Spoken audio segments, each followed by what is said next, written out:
Dear student, उस दिन हमने आपको वैद्युत रसायन से एक टॉपिक समझाया था, यानी वैद्युत अपघट्ट और वैद्युत अनपघट्ट। अब यहाँ पे हम नष्ट समीकरण समझाएंगे। Next topic. तो नष्ट समीकरण क्या होता है? इसके द्वारा ईएमएफ की गणना की जाती है। ईएमएफ का मतलब होता है विद्युत वाहक बल, यानी इलेक्ट्रोमोटिव फोर्स। तो इसकी दो कंडीशन होती है, एक तो एकल इलेक्ट्रोड के लिए और एक होता है रेडॉक्स इलेक्ट्रोड के लिए। तो एकल इलेक्ट्रोड में केवल एक ही हमारा जो इलेक्ट्रोड लिया जाता है। तो यहाँ हम देख पा रहे हैं इसमें हमारा एम धनायन है, यानी धनायन से जीरो, यानी ऑक्सीडेशन नंबर जीरो हो रही है, कम हो रही है, तो इसका अपचयन हो रहा है ये।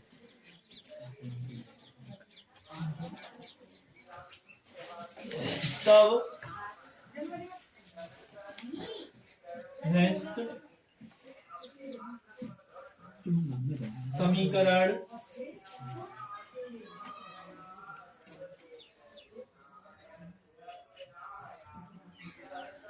ईएमएफ बराबर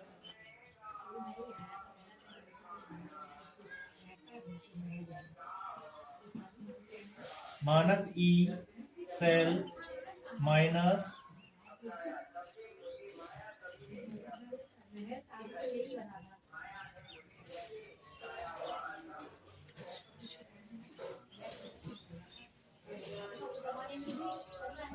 RT अपॉन NF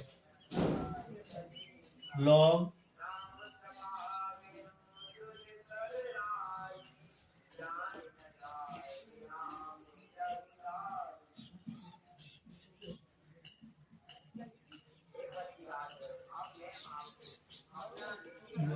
ईएमएफ बराबर होता है एकल इलेक्ट्रोड के लिए मानक E cell minus RT upon NF log E, यानी आधार ई है, प्रोडक्ट अपॉन रिएक्टेंट्स। इसको आगे लिख सकते हैं, या ईएमएफ बराबर, अब हमें आधार ई से आधार 10 में ले जाना है, क्योंकि आंकित गणना हमें करनी है। यार 2.303 का गुणा करेंगे RT अपॉन NF, N यानी इलेक्ट्रॉनों की संख्या है, F 96,500 फेराडे होता है। आधार 10 हो जाएगा। उत्पाद में हमारा M सॉलिड है अपॉन रिएक्टेंट,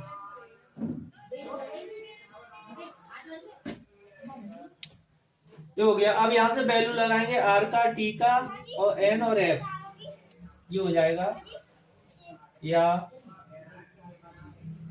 ईएमएफ बराबर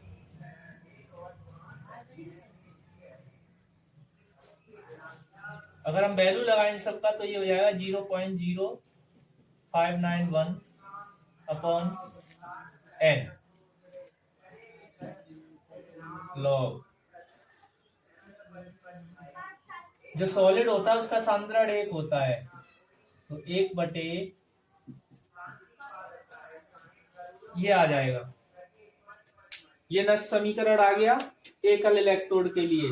जब हमारे इलेक्ट्रोडों की संख्या 1 से ज्यादा दे रखी है, यानी 2 इलेक्ट्रोड दे रखे हो, तो रेडॉक्स अभिक्रिया बन जाती है। तो कंडीशन सेकंड,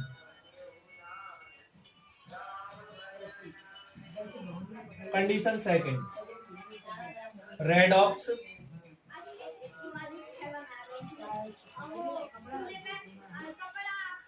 रेडॉक्स अभिक्रिया के लिए, रेडॉक्स अभिक्रिया के लिए, तो रेडॉक्स अभिक्रिया जैसे हम लेते हैं यहाँ पे Zn सॉलिड प्लस Cu पे 2 धनायन एक्वस एरो। अब Zn का आयन लेंगे यहाँ पे, Zn 2 धनायन प्लस Cu सॉलिड, ये हमारा रेडॉक्स रिएक्शन है। अब इसके लिए नेक्स्ट इक्वेशन लिखना है। तब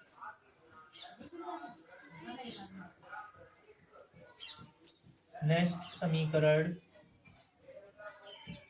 हो जाएगा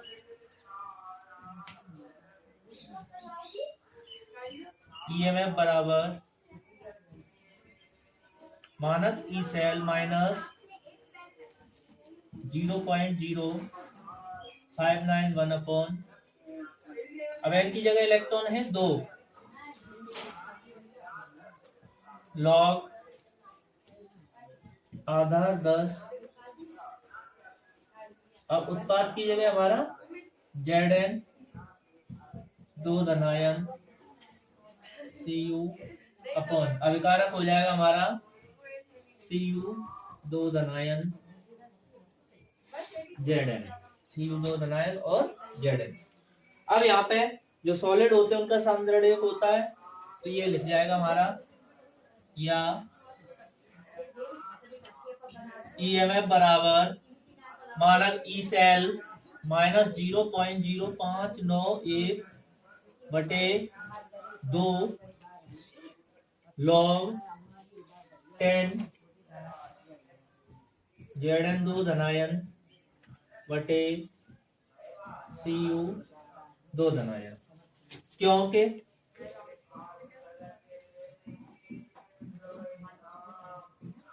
Zn का सांद्रण बराबर, यानी ठोसों का सांद्रण एक होता है,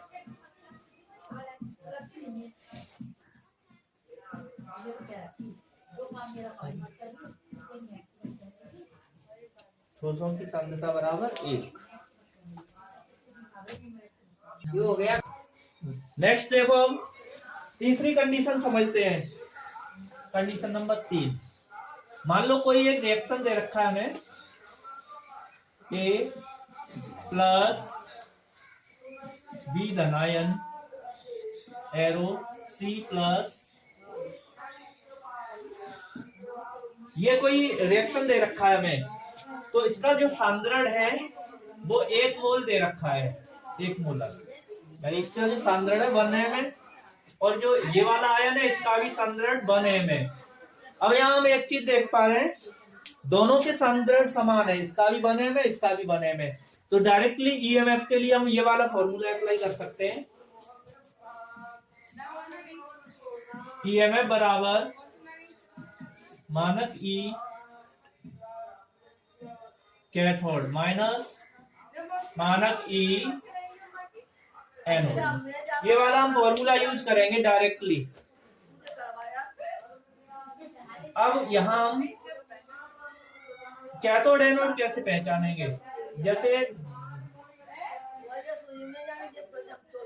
कैथोड तथा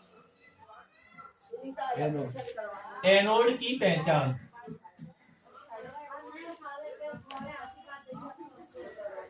कैथोड जो होता है,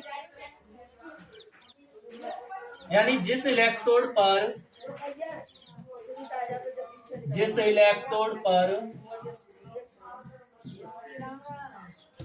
अपचयन होता है,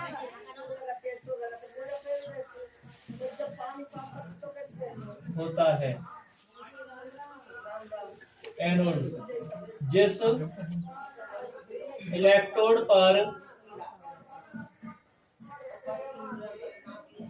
ऑक्सीकरण होता है,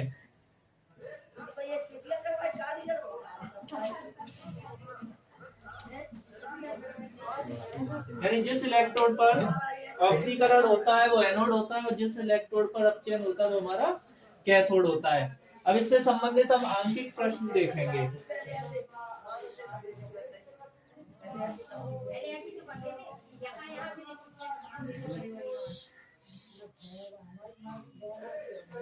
इससे संबंधित आंकिक प्रश्न देखो। अब एक आंकिक प्रश्न देते हैं जो हमने फॉर्मूले समझाया उससे संबंधित क्वेश्चन है हमारा, निम्न अभिक्रिया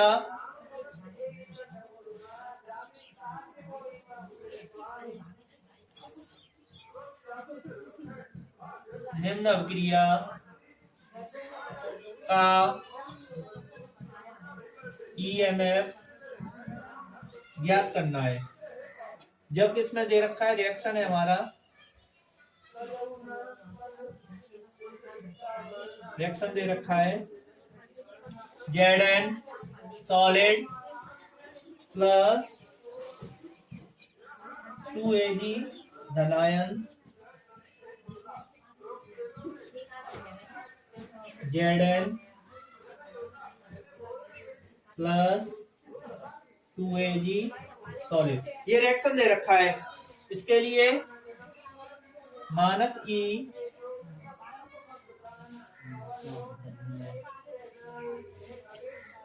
Zn,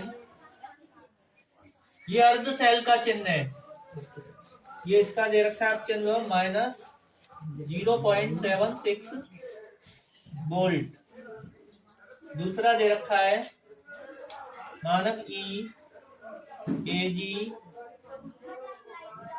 बराबर प्लस 0.80 वोल्ट। ये दोनों दे रखे हैं। तब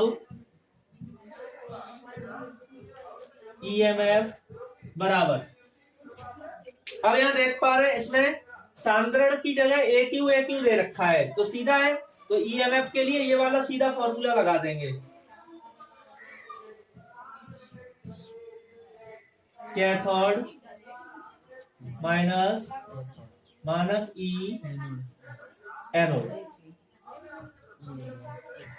तो EMF बराबर, कैथोड का वैल्यू हमें दे रखा है। अब इसमें कैथोड एनोड और पहचानेंगे। कैथोड कौन सा होता है जिस पर अपचयन होता है, तो यहां हम देखो Ag धनायन से 0 हो रहा है तो अपचयन हो रहा है, तो Ag वाला वैल्यू पहले लिखेंगे 0.80 माइनस इसका ऑक्सीकरण हो रहा है 0.76,